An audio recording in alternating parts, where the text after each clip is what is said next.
Hoje vamos explorar passo a passo uma das ferramentas mais completas e poderosas na avaliação de empresas, o modelo de DCF ou Discounted Cash Flow da plataforma Fiscal AI. E eu vou-te guiar passo a passo para perceberes como é que podes utilizar o modelo e melhorar as tuas capacidades de análise. Fica desse lado e vamos a isso.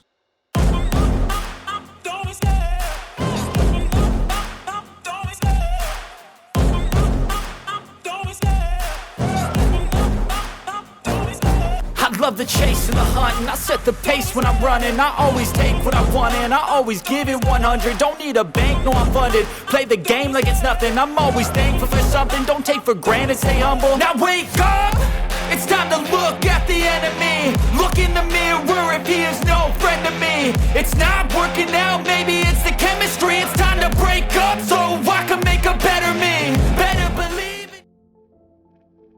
Esta folha que estão a ver no ecrã é uma ferramenta de cálculo de valor intrínseco. A partir de um conjunto de inputs que o utilizador introduz, o modelo projeta fluxos de caixa futuros, desconta-os ao valor presente e chega a um preço justo por ação. Se não sabes o que é isto do DCF ou as fórmulas que estão associadas, podes passar pelo velhinho episódio 30, onde eu te mostro a matemática por detrás deste modelo. Mas comecemos pelo básico, as previsões operacionais. Cada coluna que vês aqui representa um ano, neste caso de 2022 até 2029, e cada linha mostra uma variável fundamental. E a empresa neste caso é a Comcast. A primeira linha é a receita, ou seja, as vendas totais da empresa. É o ponto de partida de todo o modelo, tudo o resto deriva daqui. Margens, despesas, investimentos e, claro, os fluxos de caixa. Logo abaixo temos a variação percentual da receita, que mostra quanto é que a empresa cresce ou encolhe em vendas todos os anos. Este crescimento pode vir de novos produtos, de aumento de preços, expansão geográfica ou ser apenas uma estimativa média baseada no histórico. Repara que aqui já consegues inserir dados no modelo para os anos 2025 a 2029 e a ferramenta do Fiscal AI até já te dá as estimativas dos analistas até 2027, mas os dois últimos anos estão ainda vazios. Tu podes aqui escolher deixar os primeiros preenchidos e estimar os dois últimos, pelo, por exemplo, o crescimento que a empresa tem apresentado no passado, como por exemplo, podes escolher colocar 8%, que é a média anual desde 2010, ou podes simplesmente escolher um valor dentro do intervalo mais recente, como por exemplo 4%. Repara como, à medida que vais inserindo os dados, estes modificam a receita e os números também mais abaixo que dela dependem começam a ajustar-se aos números que colocaste. Depois temos o EBIT, o lucro operacional antes de juros e impostos. É basicamente o lucro que a empresa gera com as suas operações principais. Abaixo deste vemos a margem EBIT, que mostra que percentagem da receita se transforma em lucro operacional. Margens a subir, já sabemos, normalmente indicam maior eficiência ou escala. Margens a cair podem sinalizar pressão nos custos. E também aqui os primeiros 3 anos já vêm preenchidos com estimativas dos analistas e cabe-te a ti estimar o resto ou modificar tudo. Podemos ver neste caso que os anos recentes mostram uma margem à volta dos 19% e que os analistas estão a projetar uma contração para os 16%. Neste caso eu vou colocar um regresso aos 18 para os 2 últimos anos, já que eu não acredito que a empresa fique impávida e serena enquanto vai perdendo margem operativa. Tu podes ganhar esta sensibilidade olhando, por exemplo, para a trajetória da margem numa janela temporal mais abrangente ou estudar a concorrência para perceber, por exemplo, se a queda é transversal. A seguir temos a taxa de imposto, usada para calcular o NOPAT ou o lucro operacional líquido após os impostos. Esta é a medida de lucro limpo das operações antes de considerar os juros ou a estrutura de capital. É a base que nós vamos usar para calcular o fluxo de caixa. Esta é mais ou menos fácil de calcular e olhas para o histórico da taxa de imposto e vês que anda ali entre os 20% a 27% e, portanto, eu vou deixar como extensão dos valores dos analistas até 2029. Depois vem as depreciações e amortizações. Esta é uma despesa contabilística, não representa uma saída real de caixa, mas é importante porque reflete o desgaste dos ativos e afeta o lucro contabilístico. Este valor normalmente é mais ou menos constante, salvo raras exceções com imparidades ou algum evento pontual de amortização, como é este caso, dar sequência aos 12% parece-me aceitável. Já o CAPEX é o contrário, aqui sim há saída de caixa. são os investimentos em ativos fixos, como fábricas, equipamentos ou tecnologia, e um capex negativo, como se vê neste exemplo, significa investimento ou dinheiro a sair. Mais uma vez, dependendo se a empresa está a investir fortemente em renovações, em expansão da capacidade ou outro tipo de melhorias nos seus ativos, este valor pode estar temporariamente distorcido. A ideia aqui é perceber quanto é que normalmente a empresa gasta nestas manutenções e updates em função da receita, e o Fiscal AI também te pode ajudar com os valores a nível histórico, que na Comcast andam à volta dos 10%. A variação do fundo de maneio, conhecido como Net Working Capital, mostra se a empresa precisa de mais dinheiro para financiar as operações do dia a dia junto de clientes ou de inventário ou de fornecedores. Um aumento neste fundo de maneio consome fluxo de caixa, uma redução liberta capital. Tecnicamente, este valor deve ser adicionado aos cálculos de fluxo de caixa através da forma que tu vês na imagem. O problema é que depende de elementos altamente variáveis, como a sazonalidade das vendas, as políticas de crédito junto dos fornecedores, a gestão de estoques, cadeias de abastecimento, coisas que mudam muito frequentemente. E o que se costuma fazer nestes casos é, por exemplo, assumir uma variação neutra, ou de zero, ou no limite, assumir uma variação constante ao longo do tempo. Também aqui eu vou deixar o valor nos 2% até 2029.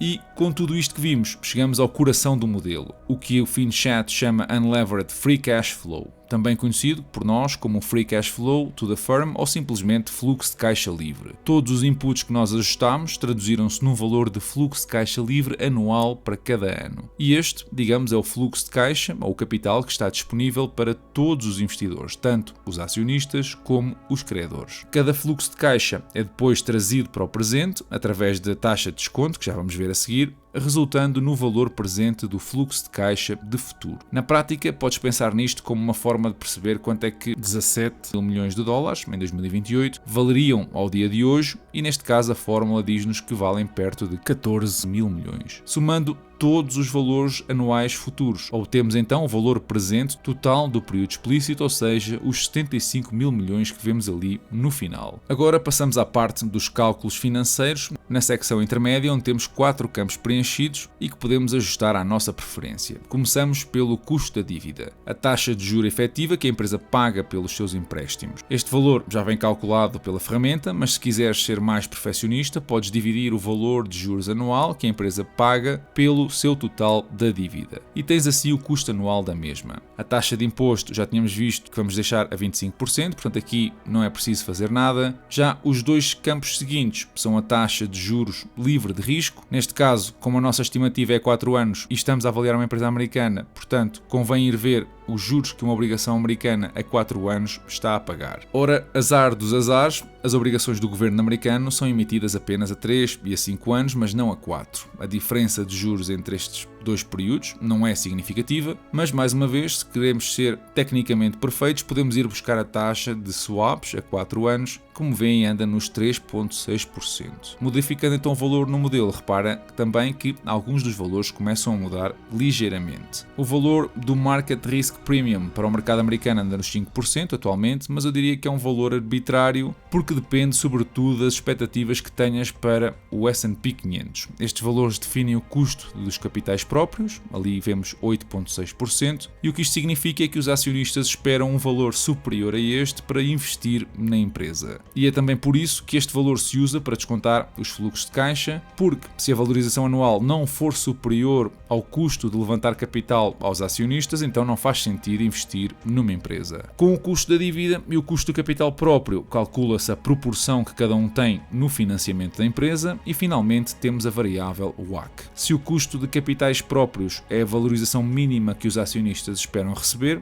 o WACC é a valorização mínima esperada e ponderada pelos credores e pelos acionistas. Esta é na prática a taxa usada para descontar os fluxos de caixa não alavancados, ou seja, antes de contabilizar juros e a estrutura de capital. Se quisermos, em termos práticos, é a variável usada para descontar os fluxos de caixa livres normais. Neste caso, até é mais baixa, o que faz sentido, porque levantar capital de credores, ou dívida, é bem mais barato para a Comcast do que estar a emitir ações no mercado e ter de pagar dividendos. Um ponto importante aqui é que, dependendo da opção que tu seleciones lá em cima, para escolher que tipo de fluxo de caixa livre é que queres estimar, o cálculo do valor intrínseco posteriormente vai usar ou o WACC ou o custo de capitais próprios para descontar esses fluxos de caixa e obter assim um valor terminal dos mesmos. Na última secção, temos apenas dois campos passíveis de modificação. Um para escolher o método que vamos usar, entre perpetuidade e múltiplo, e outro para o valor respectivo do método que escolhemos. Por exemplo, escolhendo 1% de perpetuidade, o modelo assume que os fluxos de caixa vão crescer a essa velocidade para a eternidade, o que nos daria um valor dos mesmos ao dia de hoje de 290 mil milhões de dólares. Somando o valor presente dos fluxos de caixa projetados com este valor terminal, obtemos o Enterprise Value, ou o valor da empresa como um todo, que depois, ao subtrair a dívida líquida, isto é, a dívida menos o dinheiro em caixa, chegamos ao Equity Value, ou o capital próprio. Por fim, dividimos o Equity Value, ou estes capitais próprios, pelo número total de ações em circulação, de preferência já diluído, e obtemos o preço implícito por ação. A comparação com o preço atual depois diz-nos se existe aqui um potencial de valorização, ou upside, ou de queda, que seria o downside. A segunda alternativa é usando o método de múltiplo de saída, que é na prática um método relativo, ao aplicar o múltiplo de mercado, neste caso o Enterprise Value, sobre os fluxos de caixa livres ao último ano da projeção. E que múltiplo é que deves usar? Perguntas tu. Bom, uma boa ideia é olhar para a mediana histórica da empresa, caso seja uma empresa já madura, e perceber como é que o potencial de valorização varia quando ajustas o múltiplo a valores perto da mediana. Neste caso em concreto, um múltiplo de saída 10 vezes dar-nos-ia um potencial de valorização de 28%, mas caso o mercado valoriza mesmo a 12 vezes em 2029, então o potencial de valorização, face ao preço atual, quase duplica para os 46%. Entendido que está o modelo, é ainda mais importante entenderes um par de conceitos que eu vou mencionar. A ferramenta permite usar dois tipos de fluxo de caixa diferentes, os digamos normais, onde vai aplicar o WACC para descontar os mesmos, e o que eu normalmente uso nas minhas análises, o Free Cash Flow to Equity ou alavancados, que permitem calcular diretamente e mais facilmente também o valor relativo ao capital acionista. Tu podes usar o que te for mais fácil, porque a ferramenta faz os cálculos por ti, mas lembra-te que se colocas lixo nas premissas que vimos, então vais ter lixo no valor intrínseco. Pequenas mudanças nas margens, na taxa de desconto ou na taxa de crescimento podem alterar o valor final de forma dramática, por isso o mais importante não é aqui um número exato, não é perceber se o valor intrínseco são 80 ou 140 dólares, mas a história e a coerência das premissas que estás a aplicar ao modelo. E lembra-te, premissas são isso mesmo, são expectativas de futuro que podem ou não realizar-se. Se gostaste do episódio, então deixa o teu like, partilha com quem estuda estas coisas, com quem gosta de aprender e comenta que outras ferramentas é que tu gostarias de ver explicadas aqui no canal. Eu vou deixar o link para o fim de chat na descrição deste vídeo e se usares o código dividendos, então tens 15% de desconto. Está muito próxima de fechar a ronda de investimento do mês de novembro na Scramble, são já mais de 2.300 investidores e 1 milhão de euros angariados a render 6% de juros nos próximos 6 meses. Eu já tinha adicionado capital na semana passada e, como podes ver, tenho recebido pagamentos mensais dos juros dos empréstimos que eu fiz na plataforma. Agora, são 30 as empresas que vão receber o capital para financiar as suas operações, desde marcas de vestuário, bebidas, acessórios e produtos para a casa. O teu capital está a fazer a diferença para muitas empresas do Reino Unido. Nós, portugueses, continuamos a liderar a participação nas rondas de investimento, com mais de 450 mil euros investidos nesta, bem distantes do segundo classificado. Esta é uma tendência que já vem de trás, até porque em outubro emprestámos acima deste valor praticamente o dobro do segundo país, a Grécia. Eu já tinha investido em julho e posteriormente investi nas rondas de setembro e outubro e na semana passada, com o capital que entretanto foi devolvido em juros. Em média, estes investimentos estão a render 9% ao ano, um valor atrativo, e também por isso decidi reinvestir na categoria A. Tu também o podes fazer porque falta ainda uma semana até fechar esta ronda de investimento. O processo é muito simples, podes financiar a tua conta através de uma transferência bancária ou usando o cartão Revolut e depois basta selecionares a categoria que pretendes, bem como o montante que vais aplicar. Eu tenho um episódio onde eu explico absolutamente tudo sobre a plataforma de forma imparcial, pelo que se tu quiseres perceber como é que a Scramble funciona, os riscos e o potencial de retorno associado, ou se é algo adequado para ti, então passa pelo episódio episódio 229, onde tens uma análise detalhada. Entretanto, podes ir usando as calculadoras da empresa para perceber as rentabilidades da plataforma. Por exemplo, um investimento inicial de 200 euros com uma recorrência de 100 euros todos os meses durante 2 anos daria uma rentabilidade à volta dos 12%. Uma alternativa muito interessante, com risco, é verdade, às baixas rentabilidades dos depósitos e certificados. Caso estejas interessado em investir, eu vou deixar um link na descrição que podes usar para receber um bónus de 10 euros no teu depósito. Lembra-te também de que existem riscos associados, pelo que deves sempre investir apenas uma quantidade de dinheiro que estás disposto a perder. Os mercados esta semana fecharam abaixo da linha d'água, os índices americanos e europeus lideraram as perdas com valores perto ou superiores a 2%, salvando-se pontualmente países como o Brasil ou a Turquia. Parece também que nem as bolsas escapam à velha tentação de coordenar esforços. A Comissão Europeia decidiu abrir uma investigação formal à Bolsa Alemã e ao Nasdaq, suspeitando que as duas possam ter trocado mais do que simples cumprimentos profissionais. O foco da investigação é um acordo que vem desde 1999, há mais de 25 anos, entre a unidade de derivados da Bolsa Alemã, a Eurex, e a Bolsa de Helsínquia, que hoje faz parte do Nasdaq. Bruxelas quer saber se esta cooperação histórica foi, na verdade, um pacto para dividir mercados e combinar preços. Ambas as empresas dizem que o acordo foi transparente e benéfico para o mercado, mas na prática todos os cartéis começam assim, cheios de boas intenções e sinergias maravilhosas. E isto não convence Bruxelas. As ações da Bolsa Alemã já reagiram, caíram mais de 7%, o que talvez não seja até uma coincidência. Por cá, o Estado registrou excedentes no sistema previdencial da Segurança Social, algo que à primeira vista é uma boa notícia, mas quando se começa a discutir como é que se deve usar esse bónus, surgem as primeiras divergências. A presidente do CFP defendeu que esses excedentes não devem ser canalizados para medidas redistributivas, como aumentos permanentes de pensões, mas sim revertidos para reforçar a almofada financeira do sistema, o chamado Fundo de Estabilização do Sistema de Pensões. Noutras palavras, a maioria concorda que sim, é necessário usar os excedentes para garantir a sustentabilidade futura, mas o que está em causa agora é um debate ético e político sobre se canalizar este dinheiro para melhorias imediatas, aumentos de pensões ou apoios sociais, e se isto tem ou não um impacto na estabilidade do longo prazo. Este dilema, digamos que é clássico, entre o mediatismo social e a responsabilidade intergeracional. A decisão da CFP põe aqui um contraponto às expectativas políticas de usar o excedente para dar já aos pensionistas ou outros beneficiários, algo que, por exemplo, outra instituição, o SES, defende. Um estudo recente lança também um aviso importante: as tarifas que os Estados Unidos estão a preparar ou vão impor à importação de produtos farmacêuticos europeus não são apenas um problema para os Estados Unidos ou para a Europa. Podem também afetar a indústria farmacêutica portuguesa. Para Portugal isto significa duas preocupações. Primeiro, muitos dos componentes e ingredientes ativos usados pela nossa indústria vêm de mercados globais ou são destinados aos Estados Unidos. E segundo, mesmo que Portugal não exporte diretamente para os Estados Unidos em larga escala, faz parte da cadeia global de valor. O impacto indireto nas cadeias de fornecimento pode ser significativo. Claro que há esperança e poder de reação. A indústria farmacêutica portuguesa pode procurar aqui diversificar mercados, reforçar a produção de locais de valor agregado e reduzir a dependência de fornecedores, mas isto exige planificação, investimento, política e tempo. E o estudo alerta que o relógio não para. No que toca ao portfólio, esta semana vimos 3 subidas de dividendos. Simon, Exxon e Emerson subiram o dividendo mais ou menos na mesma proporção. Por falar em proporção, a Rightmove caiu 28% na manhã de sexta-feira, uma queda que me fez reforçar a minha posição na empresa. E o motivo? Bom, o facto da empresa aumentar o investimento em inteligência artificial para cimentar ainda mais a sua posição de liderança no Reino Unido, onde domina 84% do mercado. A ação recuperou rapidamente durante o dia, mas o exagero do mercado abriu então uma oportunidade que eu aproveitei.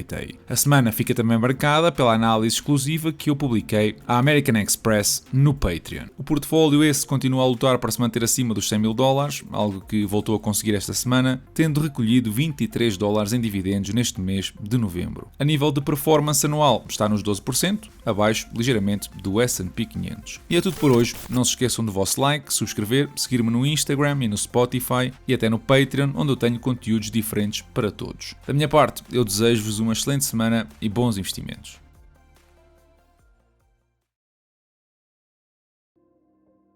But when you start doubting yourself, that's very dangerous. Because now what you're basically saying is that if my plan doesn't work, I have a fallback plan. I have a plan B.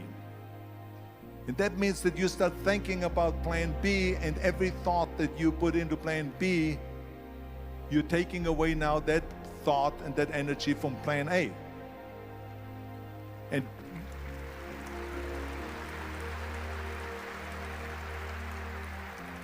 And it's very important to understand that we function better if there is no safety net, because plan B becomes a safety net. It says that if I fail, then I fall and I get picked up and I have something else there that will protect me. And that's not good, because people perform better when there's no safety net. People perform better in sports and everything else if you don't have a plan B.